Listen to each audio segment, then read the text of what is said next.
Have you ever heard yourself or someone you know utter the phrase, "It must be nice to be rich"? Oftentimes I see that in the comments when I share a home theater tour, or maybe whenever someone posts photos of a nice home theater in maybe a Facebook group. In this video, I want to share with you my home theater journey to dispel the myth that you have to be rich to have a nice home theater room, in hopes of inspiring you to build yours. Now, my passion for home theater began about 30 years ago when I was 16 years old. Every weekend, I would spend countless hours at Best Buy, Circuit City, and this place in Tampa called Sound Advice. I would demo and dream of one day owning my own surround sound setup. Now, at the time, I could only afford a small 2.0 system in my bedroom, which consisted of a Pioneer Dolby Pro Logic AVR, a tape deck, and a pair of Technics speakers. I was in high school working as a cook at a local restaurant called Ponderosa, or as we like to call it, Pondegrosa. The dream of building my first home theater didn't become a reality until many years later. Smartphones were becoming popular, and the payphone manufacturer that I worked for found themselves going out of business. Yeah, the payphones that you used to put a quarter in to call your friends who had a beeper. I took a job at Circuit City as a sales associate in the home theater department. Now, going to work to demo and sell home theater gear was a true dream job for me.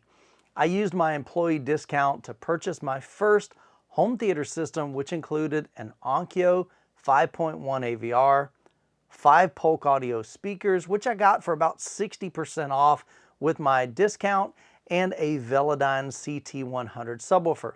My home theater was entry level, but I was excited nonetheless to begin my home theater journey. Now, I would love to hear what your first home theater system looked like, so drop that down in the comments below. The more I watched movies, the more my passion for home theater grew. I enjoyed that system for many years in several living room setups from various homes that we rented. Our family was growing, and Jessica had just given birth to our fourth child, Rebecca. At the time, we were renting a small 3-bedroom home. My oldest son, Jacob, had his bedroom, Rachel and Naomi Grace shared a room, and Rebecca, our newborn, slept in a crib in our bedroom. Now, with a family of 6, we decided to build our first home, which we have lived in for the past 16 years.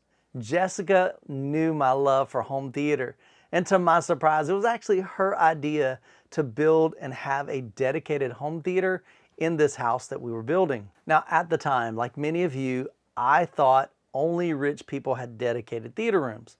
Now, if you've been following my channel for any length of time, over the past 5 years, I've shared over 50 home theater tours, and most of those homeowners are not rich. They simply had a passion. They did their research, they developed a plan, and over time built a home theater that fit their budget in the available space that they had to work with. Now, I often share on this channel that I believe everyone can have a home theater, regardless of your budget or available space. 2/3 of you shared with me that you do not have a dedicated home theater. The great news is you can build an incredible home theater without needing a dedicated room like I have here. I've seen guys build phenomenal home theaters in a living room, a bedroom, bonus room, a garage, and even a shed. Now, when we began looking at new construction homes, the only requirement for me was it needed to have enough space to have a dedicated theater room. Now, my dream was to have a 15-foot by 25-foot room. And we found this home, which was 2 months from being completed, with a 13 by 19-foot room with 10-foot ceiling. It was labeled as a media room on the floor plan. Yes, it was smaller than my 15 by 25-foot dream, but I knew I could make it work. And as Jessica always says, something is better than nothing. So Jessica and I made an agreement. I could do whatever I want in the theater room, and she gets the rest of the house. Done. Where do I sign? We closed on the house and moved in 2 months later. Now, we didn't have a lot of extra income, so I had to get really creative on how I funded my theater room. I had been eyeing the original Klipsch RF7 speakers, but they were around $2,400 for the pair. So I reached out to a local AV company that dealt with high-end products, but they had a terrible website. I mean, it was horrible looking. Now, as a website developer, I offered to design their website in exchange for a pair of RF7 speakers. To my surprise, they agreed. I developed their website, and when they went to order the RF7s, they found out they were actually discontinued. They purchased and gifted me the latest model, which was the Klipsch RF83s. Now, while those were on order, within a few weeks, I found a Youthman deal on a used Klipsch RC7 center channel. I think I paid around $150 for it. I then picked up a Yamaha RXV 1800. This was a 7.1 AVR on Craigslist. I think I paid around $400 for it. I also found a pair of Klipsch RB35 bookshelf speakers. Those I was going to use as surrounds. I think I paid around $180 for those. And then I rounded that system off with a Velodyne F1500 that I only paid $75 for. So I set up my 5.1 home theater along with a 19-inch TV and a custom entertainment center. Now at the time, 55-inch TVs were the standard. So I went on Walmart.com, got the dimensions for a 55-inch TV. I then used painter's tape to mark it on my front wall. I walked to the back of my room and I quickly realized that a TV was not going to provide this immersive experience that I was really looking for in my theater room. So I ended up ordering a 103-inch 2.35:1 Cinescope screen from Elite. I then bartered with a local company to construct a false wall to house my speakers, subwoofer, my equipment, and as well as my 103-inch screen. Now honestly, the cabinet was pretty janky and it had some physical flaws, but it served its purpose for many years. The screen was not acoustically transparent, so I had to mount the center channel super high. I think it was about 8 foot in the air, angled down towards my listening position. Now this was far from ideal, as you want to keep the tweeters of your left, your center, and your right speaker kind of on a horizontal plane in line with each other. Needless to say, live and learn. A friend and I built my custom riser, filled it with insulation, and ran Romex inside so that I could have 2 outlets for my front row of theater seats. Now speaking of theater seats, I haven't always had these nice Valencia theater seats. My first 2 sets of seats were purchased used, one from an individual who had them in a second home and the other from a model center from a new community. Both were in amazing condition and purchased for around $1,300 for all 6 seats. Later on down the road, I found a Youthman deal on a pair of Klipsch La Scalas. Honestly, I hated how they looked. They were 40 years old and definitely looked dated and old school. I didn't need them, but due to hearing so many different Klipsch owners rave over them throughout the years, I was curious to see how they sounded in my own room. Now this was an older gentleman. He was looking to downsize and he asked if I had any speakers that I'd be willing to trade him.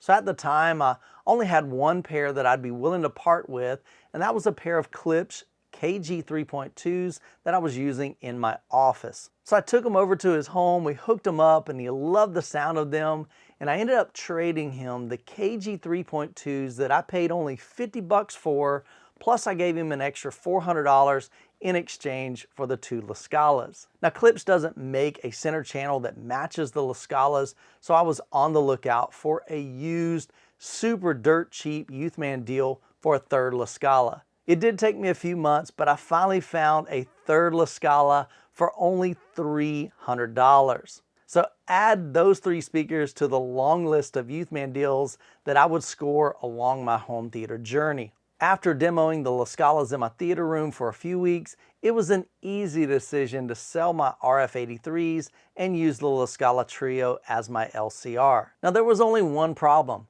They wouldn't fit inside my cabinet and my screen wasn't acoustically transparent. So I reached out to a friend of mine and asked him what I should do, and he offered to build me a new cabinet to accommodate these larger Klipsch La Scala speakers. He said all I would need to pay for would be the raw materials, and I ended up paying about $3,000 for that.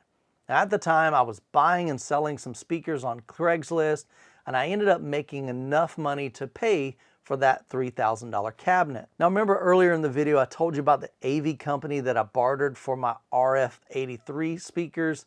Several years later, I redesigned their website in exchange for a new Panasonic AE8000U projector. Remember, I'm trying to be as creative as I can to keep the cost down in my home theater. So my new cabinet was finally complete and got it installed here in my theater room. And over the period of a few years, I purchased 4 Klipsch RSW15 subwoofers. I think I paid between $350 and $450 each for each one of those. Several years later, a friend gave me a pair of Klipsch CDT 5800C2 speakers, so I decided, what the heck, I'll purchase 2 more, and that's how I was able to upgrade to a Dolby Atmos setup. Now keep in mind, this all took place over about a 14-year period, so it definitely did not happen overnight. Along the way, I continued to find crazy Youthman deals on the used market on items that would be an upgrade to what I already had. I would then sell what I was upgrading from for just under current market value, and typically I'd end up making a little bit of money on the deal, only to turn around and put right back into my theater room upgrades. So during that 14-year period, I had 0 out-of-pocket expenses on my entire theater room. Now let me say that again. Over that 14-year period, I had 0 out-of-pocket expenses on my entire home theater. Now let that just sink in for a moment. Remember at the beginning of the video, I stated to you that you do not have to be rich to have a nice home theater. Guys, I'm living proof of that. Now, although I'm much better off financially than I was when I began my home theater journey, probably 16 years ago, I still do not consider myself rich. Don't let someone else's journey, especially online, distract you or discourage you from enjoying your own. You are on your own journey, so enjoy the process. Enjoy finding those great deals. Enjoy what you have right now, even if it's not what you want, ultimate end-game long-term goal. And if you've got your home theater set up in a living room, don't worry that somebody else has got a home theater in a dedicated space, like a dedicated theater room. You enjoy what you have put together for your friends, for your family, and for yourself to enjoy watching movies as well as listening to music. I hope this video has been an inspiration for you in your home theater journey. I hope you guys have an incredible week. God bless, and we will catch you in the next video.